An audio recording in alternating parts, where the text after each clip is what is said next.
My fellow Americans, my first and highest duty as president is to defend our great country and the American people.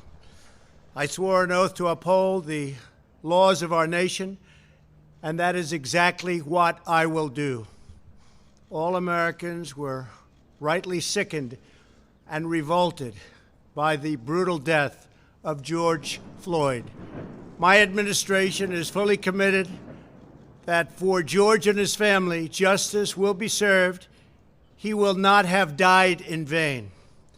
But we cannot allow the righteous cries and peaceful protesters to be drowned out by an angry mob. I am your president of law and order and an ally of all peaceful protesters. But in recent days, our nation has been gripped by professional anarchists, violent mobs, arsonists, looters, criminals, rioters, Antifa, and others. A number of state and local governments have failed to take necessary action to safeguard their residents. Innocent people have been savagely beaten, like the young man in Dallas, Texas, who was left dying on the street, or the woman in upstate New York viciously attacked by dangerous thugs. These are not acts of peaceful protest. These are acts of domestic terror. That is why I am taking immediate presidential action to stop the violence and restore security and safety in America.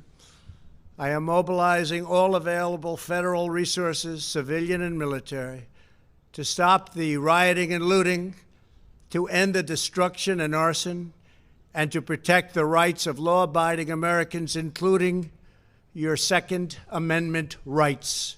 Today, I have strongly recommended to every governor to deploy the National Guard in sufficient numbers that we dominate the streets.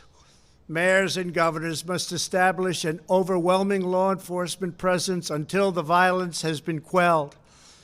If a city or state refuses to take the actions that are necessary to defend the life and property of their residents, then I will deploy the United States military and quickly solve the problem for them.